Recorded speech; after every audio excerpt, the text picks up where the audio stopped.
안녕하세요. 이번 주일에 교회에서 배운 웨스트민스터 소요리 문답 복습을 위해 찾아오신 여러분을 환영합니다. 오늘은 38번째 문답, 신자의 부활에 관한 내용을 함께 깊이 살펴보는 그런 시간입니다. 주일에 들었던 내용을 다시 한번 좀 되새기면서 우리 삶에 적용하는 시간이 되길 바랍니다. 먼저 질문과 답을 읽어드릴게요. 질문입니다. 38문, 신자는 부활할 때 그리스도로부터 어떤 은택을 받습니까? 답입니다. 답. 부활할 때 영광스러움으로 다시 살아난 신자는 심판날에 공적으로 인정받아 무죄 선언을 받고 완전히 복을 받아 하나님을 영원토록 충만히 즐거워합니다. 네, 이 답변 안에 보니까 부활, 또 심판, 그리고 영원한 복, 정말 중요한 개념들이 담겨 있는데요. 오늘은 이 내용들을 하나씩 차근차근 풀어가면서 그 의미를 좀 되새겨 보겠습니다. 자, 그럼 가장 근본적인 지점부터 한번 짚어보죠. 이 부활을 믿는 것이 왜 그렇게 결정적일까요? 어떤 분들은 하나님 존재는 믿겠는데 몸의 부활까지는 글쎄 좀 이렇게 생각하실 수도 있을 것 같거든요. 네. 아주 중요한 질문을 던져 주셨어요. 이게 결론부터 말씀드리면 부활 신앙은 기독교에서 이렇게 취사 선택할 수 있는 그런 옵션이 아닙니다. 사도 바울이 고린도전서 15장 12절에서 14절까지 아주 단호하게 이야기하죠. 만일 죽은 자의 부활이 없다면 그리스도께서 다시 사신 일도 없을 것이고 또 그리스도께서 다시 사시지 않으셨다면 우리가 전하는 복음도 여러분의 믿음도 다 헛것이다. 이렇게 선언합니다. 헛것이다. 네, 그러니까 부활을 빼면 기독교 신앙 자체가 그냥 성립하지 않는다. 이런 뜻입니다. 아, 믿음 자체가 헛것이라는 바울의 그 단호함이 정말 강렬하게 다가오네요. 그렇다면 이 부활 사상이 왜 그렇게 독특한 건가요? 고대 다른 종교나 철학에서도 사후세계라든지 영혼 불멸 같은 이야기는 하지 않았나요? 맞습니다. 그 영혼이 죽지 않고 이어지는 소위 영혼 불멸 사상은 고대에도 꽤 보편적이긴 했어요. 그리스 로마 철학이나 이집트, 바빌론 종교에서도 찾아볼 수 있고요. 하지만 그들은 대부분 육체는 그냥 썩어 없어지거나 심지어 플라톤 같은 경우는 영혼의 감옥이라고까지 하면서 좀 부정적으로 봤거든요. 육체의 부활하고는 거리가 멀죠. 동양의 힌두교나 불교의 윤회 사상도 그건 영혼이 다른 존재로 계속 태어나는 것이지 죽었던 바로 그 몸이 다시 살아나는 기독교의 부활하고는 개념 자체가 완전히 다릅니다. 유교는 제사를 통한 어떤 조상 기억 이런 거에 더 관심이 있었고 도교는 현세에서의 불로장생 이런 쪽에 관심이 있었으니까요. 부활과는 다르죠. 비교 설명을 쭉 들어보니까 기독교의 몸의 부활 교리가 당시 사람들에게는 얼마나 충격적이고 또 낯설게 들렸을지 좀 짐작이 갑니다. 그야말로 혁명적인 선언이었겠네요. 네, 그렇습니다. 사도행전 17장 32절을 보면요. 사도 바울이 아테네 아레오바고 언덕에서 부활에 대해 설교했을 때 사람들 반응이 정말 극명하게 갈렸어요. 어떤 사람들은 노골적으로 조롱을 했고요. 어떤 이들은 나중에 다시 한번 들어보자 하면서 약간 유보적인 태도를 보였죠. 이게 시대를 초월해서 몸의 부활이라는 주제는 인간의 경험이나 이성만으로는 받아들이기가 좀 어려운 주제인 것 같아요. 특히 오늘날에는 과학주의 영향 때문에 이런 경향이 더 강해지기도 했고요. 좀 안타까운 건 교회 안에서조차 이 부활신앙이 좀 희미한 경우가 있다는 겁니다. 이건 마치 예수님 당시에 부활을 믿지 않았던 그 사도계파 사람들 모습과도 좀 비슷하다고 할 수 있어요. 사도행전 23장 8절을 보면 사두개인들은 부활도, 천사도, 영도 다 없다고 주장했다고 기록되어 있거든요. 네, 그러고 보니 신학자 게알도스 보스의 지적이 딱 떠오르네요. 오늘날 많은 사람들이 부활의 교리를 비웃는 이유는 성경의 권위를 부인하고 이적을 행하실 수 있는 전능하신 하나님을 불신하기 때문이다. 결국 부활을 믿는다는 건 하나님의 능력 그리고 성경의 권위에 대한 믿음과 이게 직결되는 문제군요. 정확합니다. 부활이 비과학적이다 이렇게 말하는 경우가 많지만 사실 과학이나 인간의 이성이라는 것은 부활의 가능성이나 불가능성을 증명할 능력 자체가 없어요. 과학은 관찰하고 실험 가능한 영역 안에서 작동하는 거니까요. 부활은 그 영역을 넘어선 일종의 초이성적 진리라고 할 수 있습니다.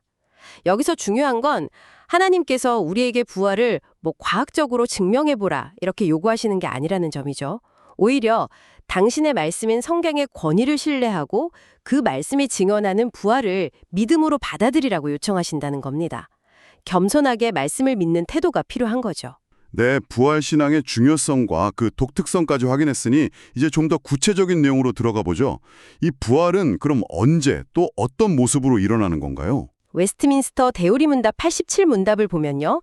부활은 마지막 날, 그러니까 예수 그리스도께서 영광 중에 다시 오시는 그 재림의 때에 일어난다고 되어 있습니다. 여기서 또 한 가지 중요한 점은 신자뿐만 아니라 불신자, 즉 의인과 악인 모두가 부활한다는 사실입니다.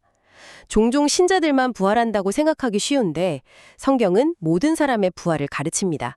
왜냐하면 부활 후에 모든 인류가 그리스도의 심판대 앞에 서야 하기 때문이죠. 아, 모든 사람이 부활한다. 이 정도 확실히 기억해야겠네요. 그럼 그 마지막 날에 구체적으로 어떤 변화가 일어나는 건가요?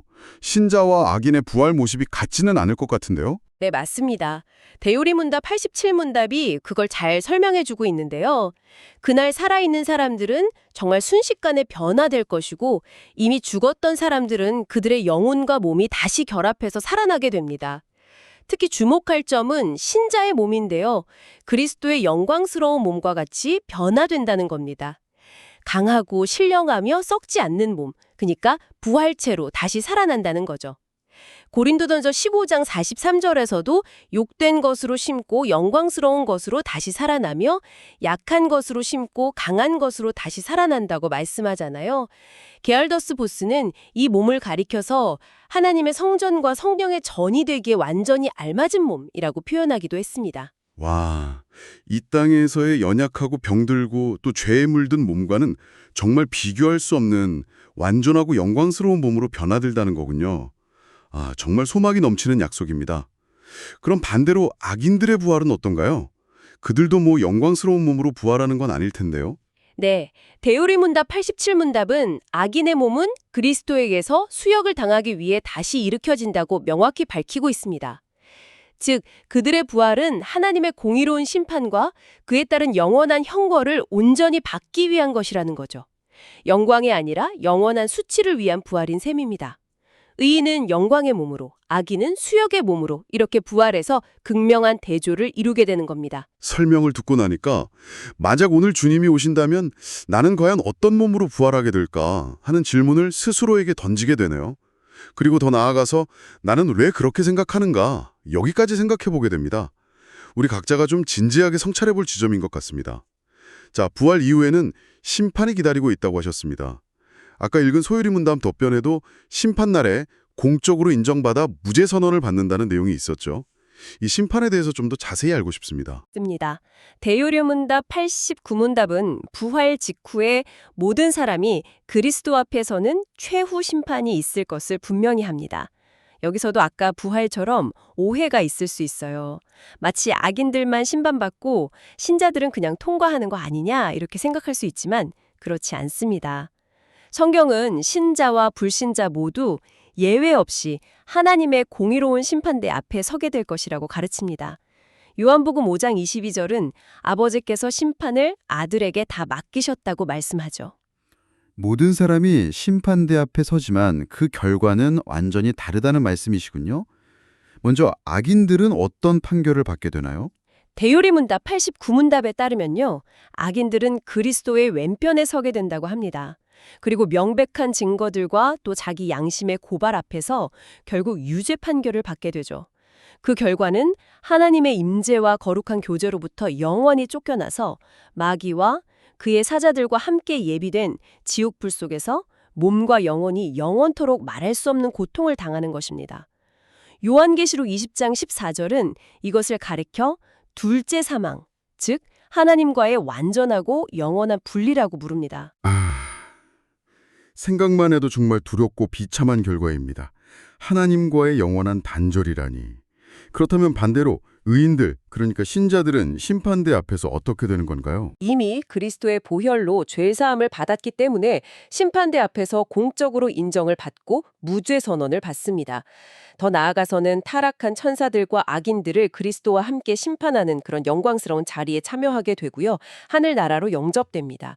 그곳에서는 모든 죄와 슬픔, 고통에서 완전히 해방되어서 정말 상상할 수 없는 기쁨과 행복 속에서 살게 되죠. 다른 성도들, 천사들, 그리고 무엇보다 삼위일체 하나님과 얼굴과 얼굴을 마주하며 영원히 교제하고 하나님을 즐거워하게 됩니다. 아, 그렇군요. 그러니까 이 땅에서 우리가 믿음으로 받았던 칭의, 즉 하나님 앞에서 법적으로 의롭다 인정받는 것, 그리고 양자됨, 하나님의 자녀가 되는 신분, 또 성화, 거룩하게 변화되어가는 과정들, 이런 은혜들이 마지막 심판날에는 모든 피조물 앞에서 공적으로 확증되고 영광스럽게 완성되는 것이군요. 바로 그겁니다. 신자들은 이미 이 땅에서 그리스도 안에서 법적으로 또 신분적으로 그리고 실존적으로 변화를 경험한 사람들이잖아요. 그렇기 때문에 최후 심판은 그들에게 어떤 정죄의 자리가 아니라 오히려 하나님의 신실하심과 그리스도의 구속사역의 완전함을 온 우주 앞에 드러내는 정말 감격과 확증의 자리가 되는 겁니다. 재판장이신 그리스도의 얼굴이 진노가 아닌 사랑과 환영의 얼굴로 다가오는 거죠. 그러니 최후 심판 날은 악인에게는 마태복음 22장 13절 말씀처럼 슬피 울며 이를 가는 날이겠지만 의인에게는 최고의 기쁨과 영광의 날이 될 것입니다. 여러분은 그날 그리스도의 어떤 얼굴을 마주하기를 원하시는지요? 이 질문 앞에 우리가 정직하게 서야 할 것 같습니다. 자, 지금까지 부활의 필연성, 또 부활의 모습, 그리고 최후 심판의 엄중함과 영광에 대해서 쭉 살펴보았습니다. 이 모든 진리를 아는 우리는 그렇다면 오늘을 어떻게 살아가야 할까요? 이 지식들이 우리의 실제 삶과 어떻게 연결되어야 하는 걸까요? 크게 한 3가지 정도 자세를 기억하면 좋겠습니다. 첫째는 마지막 날이 반드시 온다는 것을 기억하며 사는 겁니다. 마치 이 세상이 전부인 것처럼 영원할 것처럼 사는 것은 실제로는 하나님 없이 사는 실천적 무신론과 다를 바가 없거든요. 예수님의 재림과 마지막 날을 정말 믿는다면 우리는 매일의 삶 속에서 죄를 멀리하고 또 세상적인 것에 너무 집착하기보다는 하늘의 것을 사모하면서 경건하게 살아감으로써 그날을 준비하게 될 겁니다. 물론 여기서 오해하면 안 되는 지점도 있을 것 같아요. 마지막 날을 기다린다고 해서 현실을 막 도피하거나 무슨 시한부 종말론처럼 특정 날짜 계산에 집착하는 건 굉장히 위험하죠. 하나님께서 그날과 그때를 아무도 모르게 하신 이유는 마태복음 24장 42절에서 44절 말씀처럼 우리로 하여금 어느 순간에라도 깨어 준비하게 하시기 위함일 겁니다.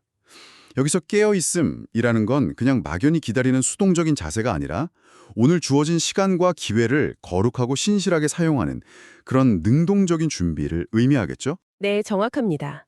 둘째는 최후 심판이 반드시 있다는 것이 기억하며 사는 것입니다. 모든 사람이 결국 다 구원받을 것이다 이런 생각, 즉 만인 구원론은 성경의 가르침과 명백히 다릅니다. 심판은 반드시 있고 구원과 영원한 형벌로 나뉠 것입니다.